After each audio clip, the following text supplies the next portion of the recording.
aí, pessoal, tudo bem com vocês? Nosso clipe de abertura mostra aí algumas figuras com esportistas, com as belas praias brasileiras, com o comércio. E de que forma essas relações dentro do território brasileiro se estabelecem em relação à economia internacional, aos esportes internacionais, de que forma que o Brasil se insere nesse novo contexto. Dessa maneira, o tema da nossa aula de hoje é o Brasil no contexto da nova ordem mundial neoliberal. A nova ordem mundial é um sistema em que as relações comerciais estão na base do planeta. De que forma os países vão se relacionar na atualidade em relação a essas trocas e fluxos acentuados de mercadorias e quais os impactos desta política no território brasileiro. Um período anterior para demonstrar como o atual estágio se tornou tão efetivo em relação ao comércio mundial, diz respeito à questão do mundo bipolar. O que seria, afinal, esse mundo bipolar? A partir da Segunda Guerra Mundial, duas nações se tornam hegemônicas. São as grandes vencedoras da Segunda Guerra Mundial, a saber, a União Soviética e os Estados Unidos, criando uma divisão em dois blocos de poder com dois sistemas distintos em relação à economia. De um lado, o bloco socialista atrelado a uma economia planificada, uma economia socialista, e de um outro lado, a economia dos Estados Unidos, uma economia dita capitalista. Essas duas nações vão acabar dividindo literalmente o mundo em termos de relações geopolíticas e também em função dos seus diferentes modos de produção, as trocas comerciais vão estar muito mais acentuadas em relação ao modelo capitalista. Porque no modelo soviético dito socialista, a economia é voltada, a produção de produtos em relação à indústria, em relação ao comércio, é voltada para o país, é voltada para o bloco. É uma economia dita interna. Ocorre uma divisão em três mundos. Mas espera aí, professor, você não havia acabado de dizer que existia um mundo bipolar? Sim, mas ainda nesse sentido eu não vou ter uma plena divisão de todas as nações em relação ao socialismo e capitalismo. Eu vou ter uma grande diferenciação em relação aos critérios de desenvolvimento. Então nós temos países de primeiro mundo ou capitalistas centrais. São aqueles países que têm alto poder de renda na sua população, apresentam um alto grau de industrialização e estão entre os mais ricos do mundo na atualidade. Outro tipo de bloco existente em subdivisões é o bloco referente ao segundo mundo, ou seja, o socialismo ou nações com economia planificada. Este bloco agregava principalmente aquelas nações onde, através de planos quinquenais, de 5 em 5 anos, nós tínhamos a coletividade também presente e a distribuição dos produtos e da renda era igualitária, ou seja, todos os trabalhadores recebiam os mesmos salários. Essa economia também era uma economia planificada, voltada basicamente para o mercado interno, para o mercado do bloco soviético. E a terceira divisão existente para aquele período histórico é a divisão que englobava os países do chamado Terceiro Mundo ou países periféricos. Neste bloco, eu vou ter a presença das nações mais pobres do mundo, as nações que na atualidade são chamadas de nações subdesenvolvidas, países que apresentavam para aquele período altos índices de mortalidade, muita pobreza e baixos índices de renda, de rendimentos, de renda per capita nas suas populações. Mas esta divisão em três blocos, pertencentes a países pobres, os países socialistas e também os capitalistas ricos, vai chegar num momento, num período histórico, onde através dos conflitos acentuados entre o bloco capitalista e socialista, eu vou ter um conflito muito eminente que vai chegar num período principal de disputas e através de uma falha no sistema socialista, principalmente a partir de uma burocracia estatal que não era efetiva, que não era eficiente, eu vou ter o sistema socialista chegando ao seu fim, principalmente com o ano-chave de 1989, a partir da queda do Muro de Berlim. Então eu vou ter basicamente o fim da bipolaridade, porque um único sistema vai se tornar hegemônico a partir daí. Esse sistema é o sistema capitalista. No caso da queda do Muro de Berlim, o principal aspecto para o fim das duas Alemanhas e uma reunificação delas, criando apenas uma única Alemanha, o principal fator que criou, na verdade, um sentimento de reunificação foi a questão das tecnologias empregadas, principalmente. Eu tinha uma Alemanha oriental dita socialista, de um lado, e uma Alemanha ocidental capitalista de outro. Só que as diferenças em termos de renda, em termos de acesso a produtos e mercadorias, era gritante. O lado oriental não tinha as mesmas características de renda, de população, com altos índices de consumo, que a população ocidental. E esses fatores diferenciados fizeram com que a população oriental começasse, aliás, a migrar cada vez mais em direção ao lado ocidental. Obviamente que como o sistema oriental não deu conta dessa competição em termos tecnológicos, eu tive um sistema extremamente ineficaz, com a burocracia estatal não funcionando, e no período seguinte a população sai às ruas querendo o fim do sistema socialista na Alemanha. Então eu tenho o fim da bipolaridade e um novo sistema vai surgir no mundo a partir daí. Esse sistema agora vai ser um sistema atrelado a um mundo multipolar, ou seja, vários polos de poder, no mínimo 3, a saber, primeiro, o polo ligado aos Estados Unidos, grande potência vencedora da bipolaridade, o polo empregado pela União Europeia, principalmente a partir da Alemanha, e o polo ligado ao Japão, uma grande economia, hoje a segunda maior economia do mundo. Essa é a ordem multipolar que começa a funcionar principalmente a partir de 1990, né? E a gente vai ter muitos fatores atrelados a esse tipo de diferenças em relação às ordens multipolares, porque o Brasil, por exemplo, vai começar a abrir essa economia para novos investimentos, não só estrangeiros, mas também investimentos na questão do governo federal, buscando, sobretudo, tornar o Estado brasileiro um Estado mais eficaz em relação aos seus investimentos e também com as políticas neoliberais, as políticas principais de privatização em relação ao território brasileiro. Mas a ordem multipolar vai acabar trazendo também decorrências em relação a uma nova divisão entre países, de um lado, desenvolvidos e de outro, países subdesenvolvidos. Algumas diferenças básicas em relação à renda, em relação ao acesso à educação e também em relação ao número de indústrias e também em relação à quantidade de itens governamentais relacionados às políticas territoriais, vão fazer com que essa diferença entre os dois blocos, de um lado desenvolvido e subdesenvolvido, se acentue cada vez mais. Dessa maneira, nós podemos trabalhar agora a questão relacionada aos países subdesenvolvidos a partir do seguinte tópico: características dos países subdesenvolvidos ou periféricos. Mas quais serão as características principais do subdesenvolvimento? Nossa equipe saiu à rua perguntando justamente isso para a população. Roda aí.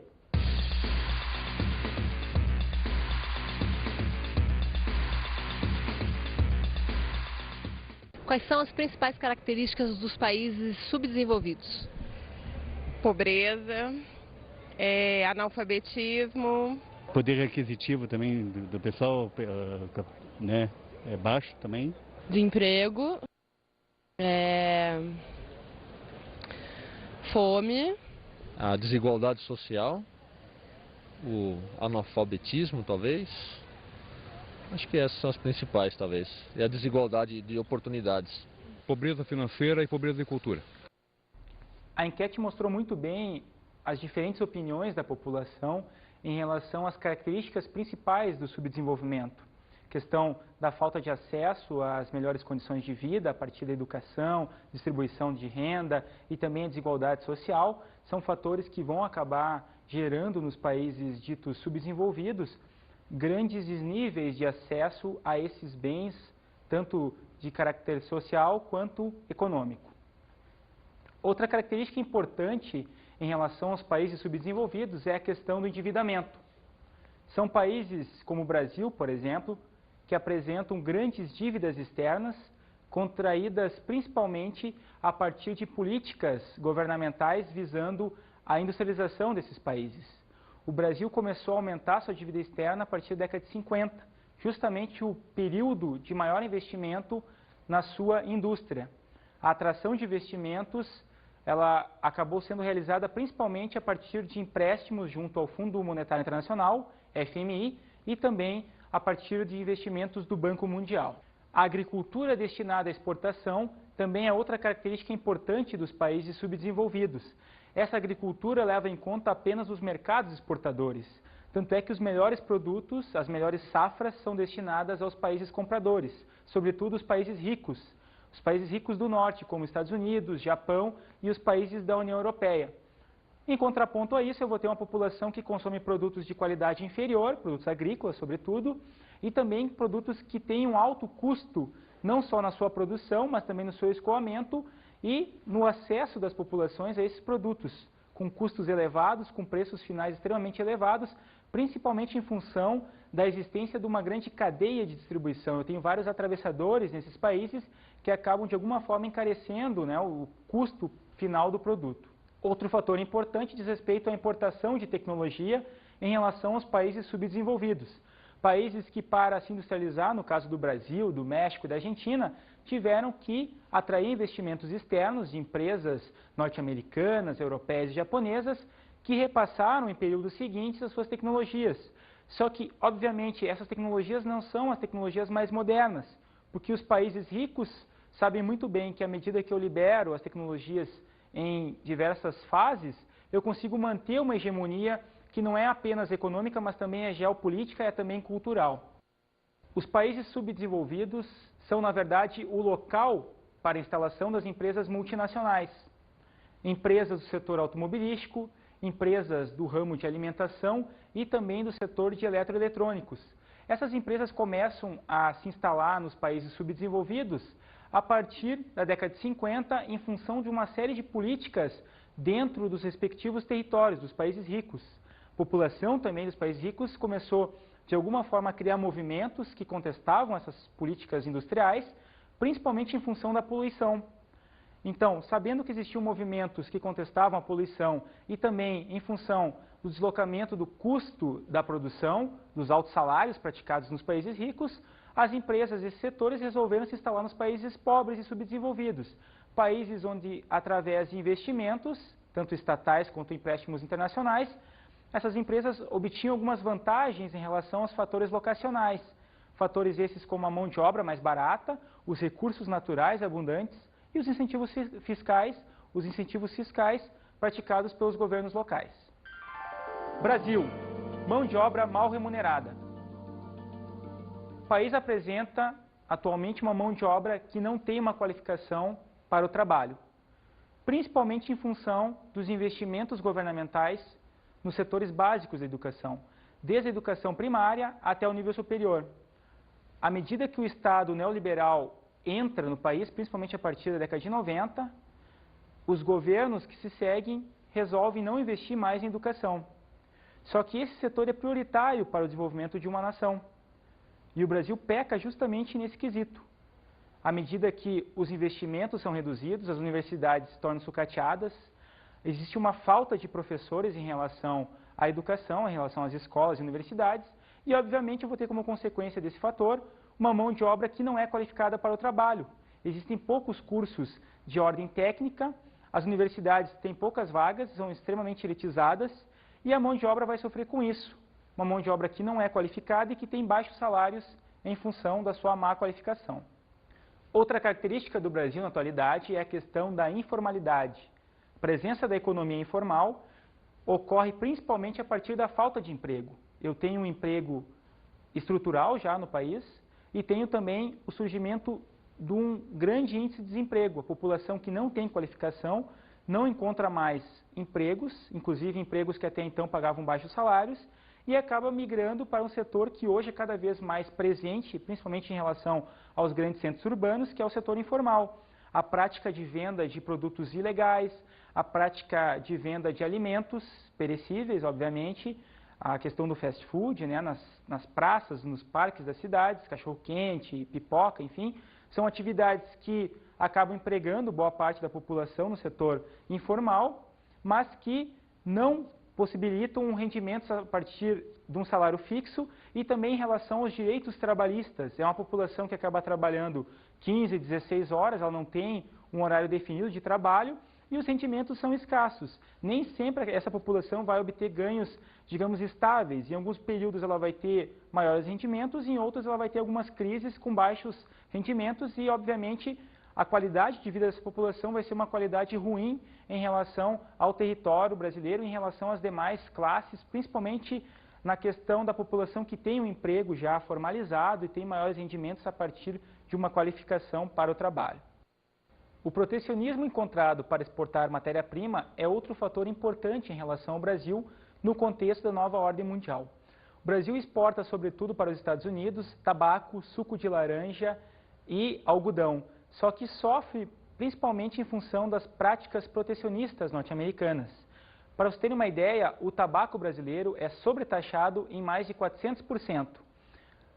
Para essa sobretaxa, os Estados Unidos alegam que algumas barreiras fitossanitárias impedem a entrada do nosso produto, alegando que existem deficiências na produção, má qualidade no produto, no caso do fumo e do tabaco, e aí vão criar uma taxa, uma barreira, né, fitossanitária de 400%. Então, esse produto vai chegar às prateleiras norte-americanas custando aí mais ou menos 400% a mais em relação ao produto local norte-americano. Ou seja, com esta prática, os Estados Unidos estão fortalecendo a sua indústria local, a sua indústria nacional de tabaco e de fumo. Esta prática protecionista, não só em relação ao tabaco, mas em relação ao suco de laranja também, acaba de alguma forma fazendo com que as empresas brasileiras desse setor visem nos últimos anos uma utilização maior em relação ao mercado interno, justamente em função das práticas protecionistas norte-americanas que são extremamente danosas para a economia brasileira. Vamos agora à política neoliberal. No Brasil, a partir da década de 90, eu vou ter a instauração de um sistema que começa inicialmente na Inglaterra e Estados Unidos, uma política neoliberal que visa, sobretudo, privatizar, reduzir os gastos do Estado com educação e outros setores básicos e que vai, obviamente, chegar, depois dos países ricos, nos países subdesenvolvidos. O Brasil vai sofrer essa política a partir da década de 90, o governo Collor é um dos primeiros a, digamos que, implantar essas políticas, começa num período, a partir da década de 90, a privatizar as empresas estatais, empresas de mineração, empresas ligadas às ferrovias, por exemplo, e também começa a arrochar, digamos, os salários da população e também abrir, digamos, o mercado brasileiro para o livre comércio. É justamente nesse período que eu vou ter uma grande entrada de produtos dos mais diversos continentes, por exemplo, produtos soviéticos, né, da antiga União Soviética, aliás, produtos da União Europeia, produtos dos Estados Unidos. E aí eu vou ter uma grande competição com a produção nacional e, em alguns casos, eu vou ter, inclusive, a quebra de indústrias nacionais. Vejam só que política extremamente danosa para a economia brasileira.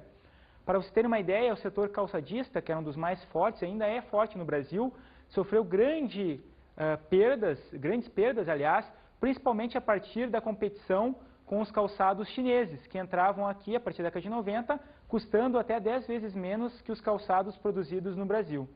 Mas o que é então o neoliberalismo? Um modelo que visa, sobretudo, reduzir os gastos do Estado. O Estado não deve mais se preocupar com gastos com educação, com saúde, com transportes. O Estado deve apenas regular a economia em épocas de crise.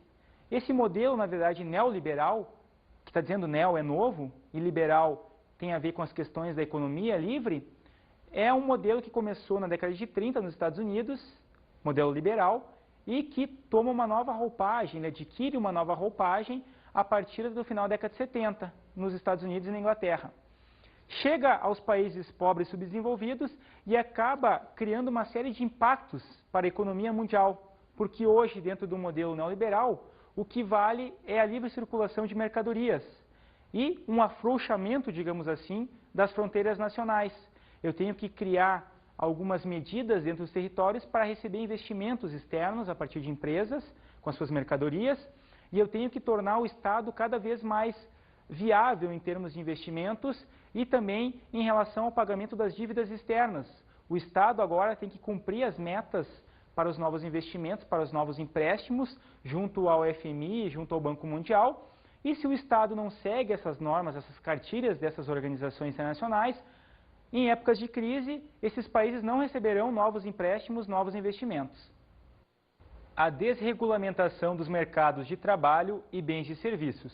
Esta é outra característica importante do modelo neoliberal no Brasil. O Estado neoliberal brasileiro está, no atual período, implantando políticas em relação ao trabalho, com a redução da carga horária de trabalho, com a questão das férias e também em relação ao fundo de garantia do tempo de serviço, que agora podem ser pagos em parcelas. Ou seja, eu tenho uma mudança nessa estrutura justamente em função de um lobby praticado pelas empresas, alegando que os altos encargos trabalhistas acabam, digamos que, encarecendo o custo das empresas e, obviamente, eu não vou ter um aumento do número de empregos.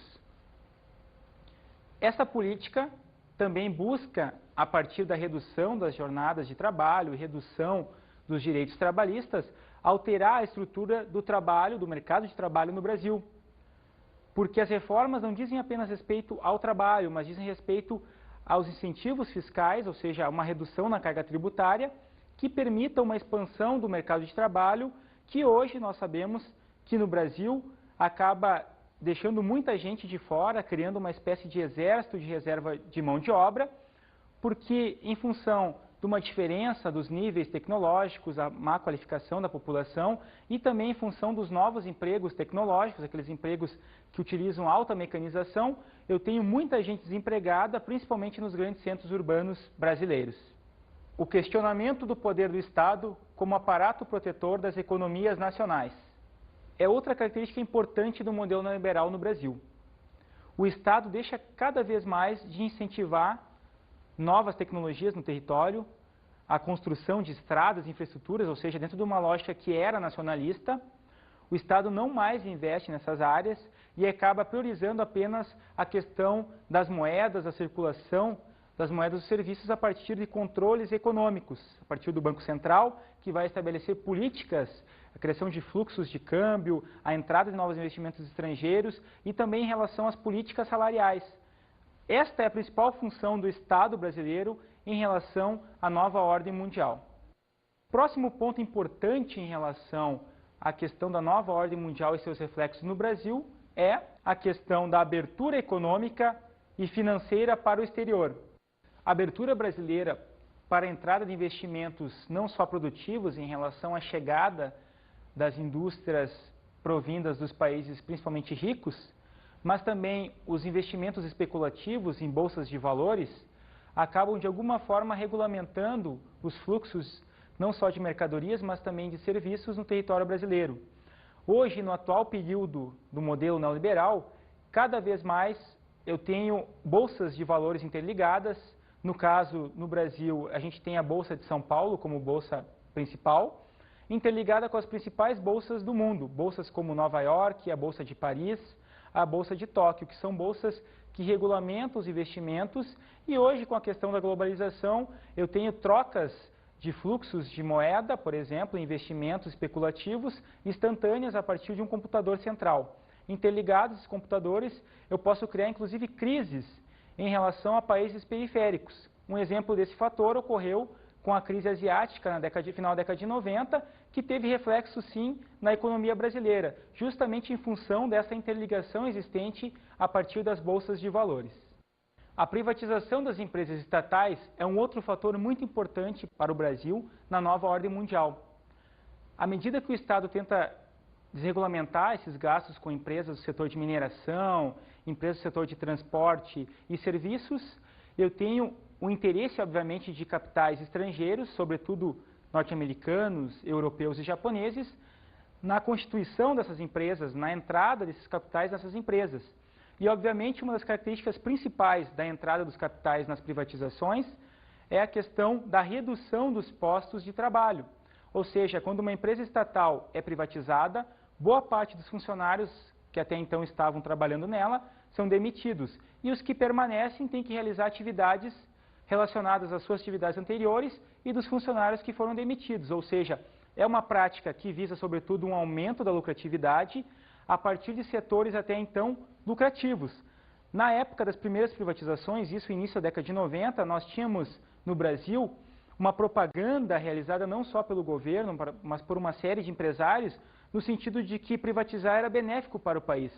Só que, claro, para as empresas estrangeiras, alguns nichos de mercado existiam, como, por exemplo, o setor de telecomunicações, um setor atrativo em função de uma demanda muito grande da população por serviços como, por exemplo, em relação à telefonia. Nosso próximo tópico agora diz respeito à ampliação do comércio exterior.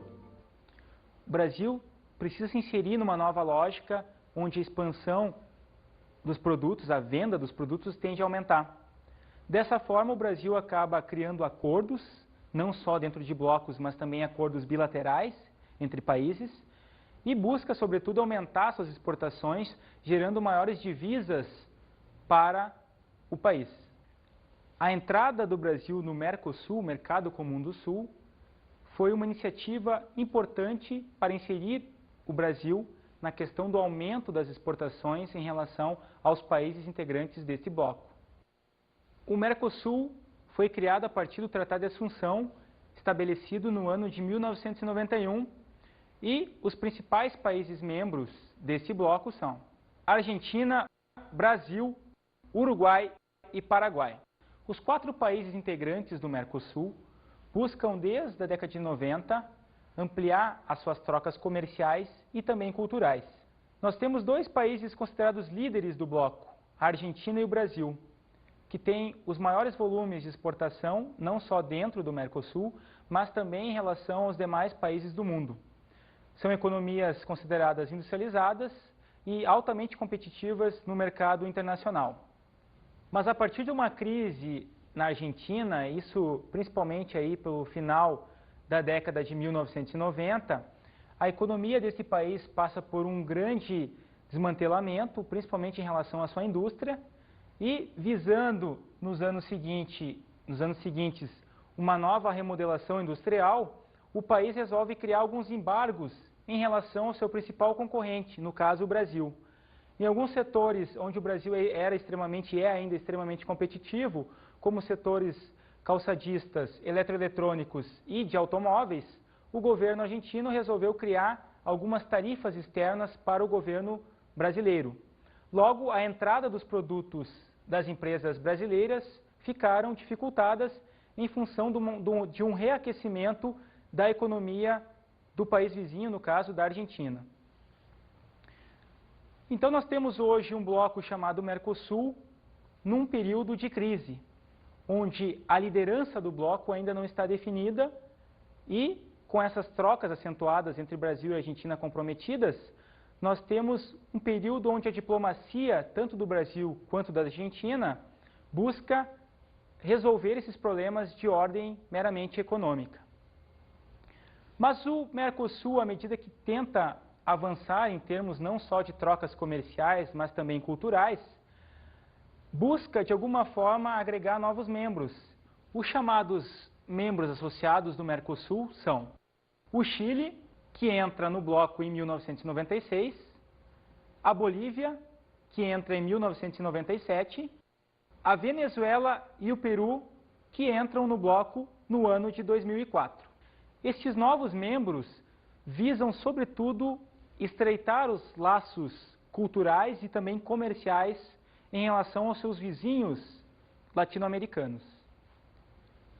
Saindo do Mercosul, o Brasil busca uma ampliação das relações internacionais, a partir da instituição de acordos bilaterais com economias ditas emergentes, principalmente em relação à China, que é uma grande potência na atualidade. O Brasil firma alguns acordos em relação à soja, exportação de soja, e também em relação à questão do petróleo brasileiro, da Petrobras, presente hoje já dentro do território chinês. Outros países importantes em relação aos atuais acordos bilaterais brasileiros são países do norte da África, como a Líbia, Angola e Egito, e também alguns países integrantes do chamado Oriente Médio, países como o Irã, a Jordânia e a Síria. O Brasil busca muitos acordos com essas nações, visando basicamente ter um maior poder de barganha em relação a países desenvolvidos. Porque em épocas de crises, em relação a alguns produtos, quando os países ricos deixam de comprar esses produtos brasileiros, sobretudo produtos agrícolas, o país vai poder, no momento seguinte, negociar esses produtos com essas nações aí, onde os acordos bilaterais foram estabelecidos. E finalizando, vamos ver agora as consequências do neoliberalismo para o Brasil. À medida que as políticas neoliberais vão adentrando no território brasileiro, eu tenho uma série de consequências em relação a essas políticas preconizadas, principalmente no que diz respeito à distribuição de renda, ou seja, eu tenho uma redução na renda do brasileiro, principalmente a partir dos postos de trabalho que são reduzidos. A indústria é cada vez mais tecnológica, ela reduz o número de postos de trabalho em função de uma robotização. Eu vou ter como consequência disso alguns problemas sociais decorrentes. Um exemplo principal é a questão da violência, que aumenta principalmente nos centros urbanos, em função da questão da falta de perspectivas para o futuro. Outra característica importante desse atual período no Brasil diz respeito ao comércio ilícito, que cada vez mais aumenta, principalmente em função de uma falta de perspectiva no mercado de trabalho brasileiro. A população acaba se inserindo, então, na chamada economia informal, praticando atividades que não têm nenhuma regulamentação, não geram impostos para o país e também não tem nenhum direito trabalhista para a população que utiliza esse tipo de economia. A dependência financeira externa é outra característica presente no território brasileiro a partir das práticas neoliberais. Nesse atual período, cada vez mais em épocas de crise, o país tem de recorrer aos organismos internacionais como o FMI e o Banco Mundial. Logo, o país também tem que se adequar às normas desses organismos, principalmente num fator hoje primordial para a economia brasileira, que é a questão do superávit primário, onde o país tem que seguir as normas, reduzir os gastos salariais dos funcionários públicos, por exemplo, reduzir os gastos com setores como educação e saúde, para cumprir as metas anuais praticadas por esses organismos internacionais. Bem, espero que vocês tenham gostado da nossa aula. Vamos agora às nossas dicas de estudo.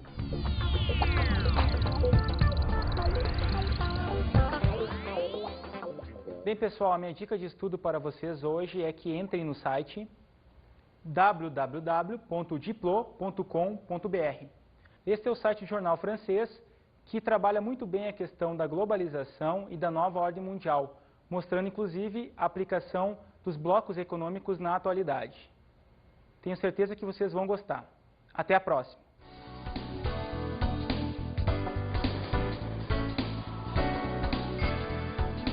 Na aula de hoje estudamos o Brasil no contexto da nova ordem mundial neoliberal. A forma como o país se inseriu nessa nova ordem, com as implicações territoriais a partir das privatizações e também em relação às trocas comerciais acentuadas e também o mercado de trabalho brasileiro que sofre algumas alterações a partir desse atual período. Analisamos a política neoliberal. As políticas neoliberais que preconizavam sobretudo a questão das privatizações, as reduções salariais e também as reformas dentro do Estado, não só em relação ao Brasil, mas no mundo todo. Bons estudos!